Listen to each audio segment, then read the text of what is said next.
महाराष्ट्र में सखूबाई नाम की एक भक्त हुई।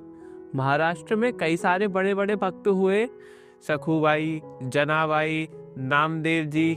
उनमें से ही एक भक्त हुई सखूबाई। सखूबाई कोई साधु नहीं थी। सखूबाई तो एक सीधी सादी सी एक घरेलू महिला थी।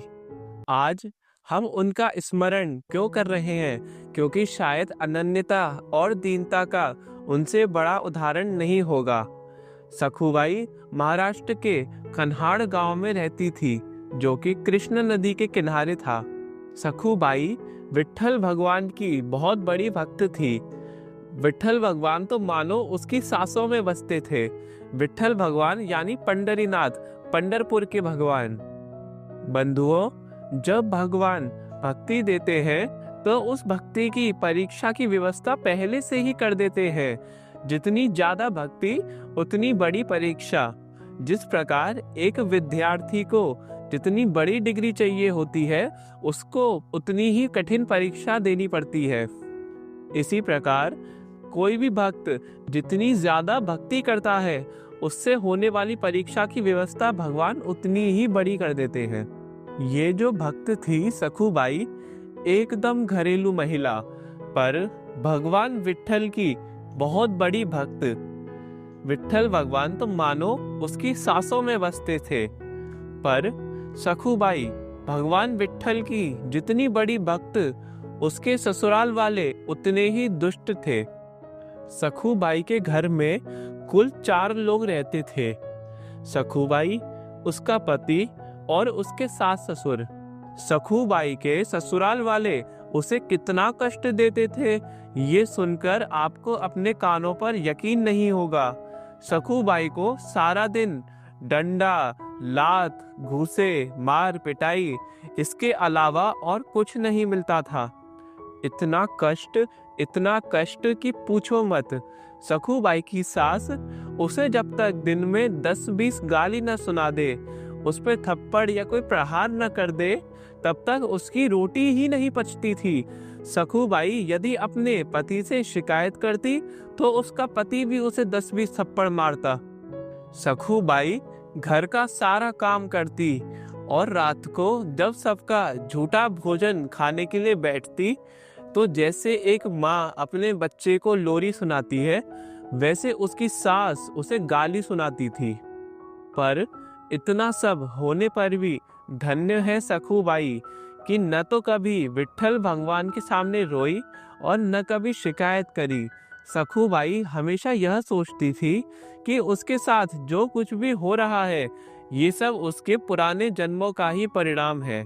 इतना कष्ट सहने पर भी सखूबाई सारा दिन बस विट्ठला विट्ठला विट्ठला, माजा विट्ठला माजा विट्ठला, बस यही रटती रहती थी। एक बार सखूबाई कृष्ण नदी के किनारे जल भरने के लिए गई, तो सखूबाई ने देखा कि कुछ संत जन कीर्तन करते हुए पंढरीनाथ जी का दर्शन करने जा रहे हैं।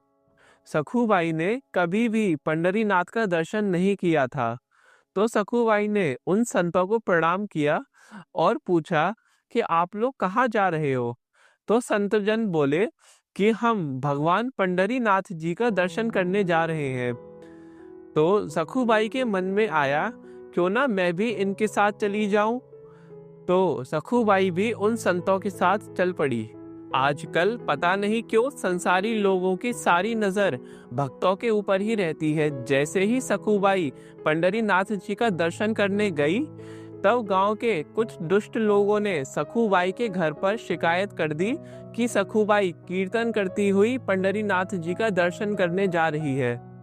जैसे ही सखूबाई के पति को पता चला, वो तुरंत दौड़ा दौड़ा गया और सखूबाई को बीच रास्ते में से ही उठा लाया और घर में लाकर खूब मारा। और तब भी उन नर पिशाचों का पेट नहीं भरा, तो उसकी सास ने बोला, अरे ये ऐसे नहीं मानेगी, इसको एक कमरे में ले जाकर बांध दो।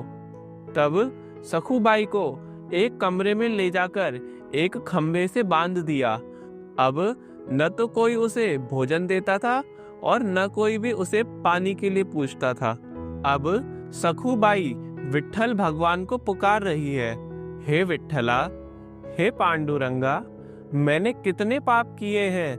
मैं तो बस तुम्हारा दर्शन करने के लिए जा रही थी, पर अब तो मैं खुद ही इस बंधन में पड़ गई हूँ।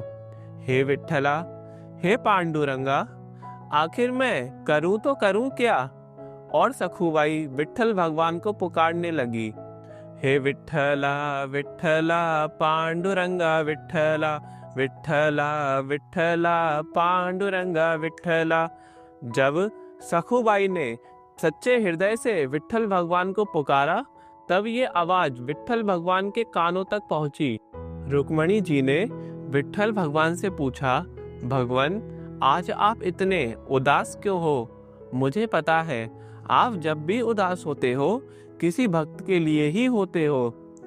तब विठ्ठल भगवान बोले, क्या बताऊं रुक्मणी, ये जो मेरी भक्त है सखूबाई, ये सारा दिन मुझको पुकारती रहती है। इसके ससुराल वाले इसको बहुत कष्ट देते हैं। मैं इससे मिलने के लिए जा रहा हूँ। तभी विठ्ठल भगवान ने एक सखी का रूप बनाया और सखूबाई से मिलने चले गए।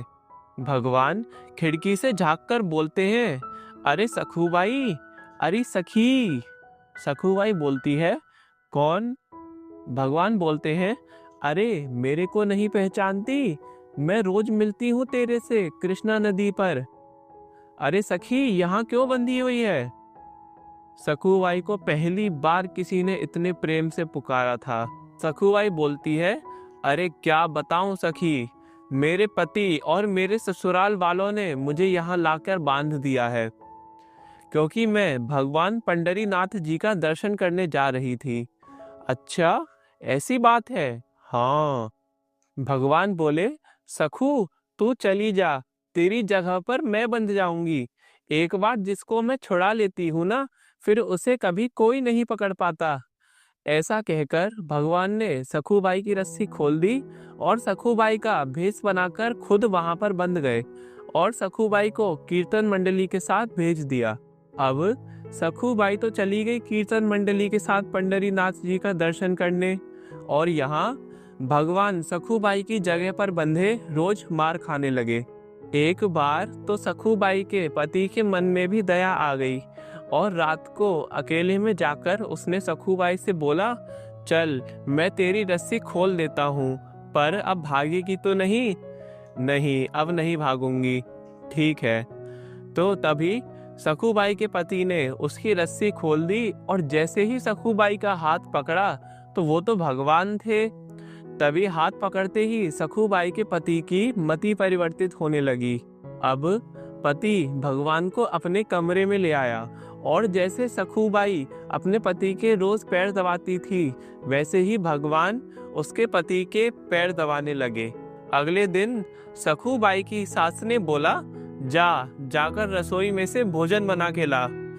तब भगवान ने सखूबाई के ससुराल वालों के लिए जो स्वादिष्ट भोजन बनाया, ऐसा स्वादिष्ट भोजन उन्होंने पहले कभी नहीं खाया था। आखिर वो स्वादिष्ट तो होगा ही, भगवान ने जो बनाया था। आज पहली बार सखूबाई के ससुराल वालों ने उसकी तारीफ करी। ऐसे ही दिन बीतने लगे और भगवान सखूबाई बनकर सखूबाई के ससुराल वालों की सेवा करने लगे और वहां सखूबाई कीर्तन में मग्न पंडरीनाथ जी के मंदिर में ही रह गई। भगवान सखूबाई के घर तब तक रहे जब तक कि सखूबाई के शरीर में से प्राण न छूट गए। जैसे ही सखूबाई का शरीर छूटा, भगवान भी अपने श्री विग्रह में पुनः विराजमान हो गए।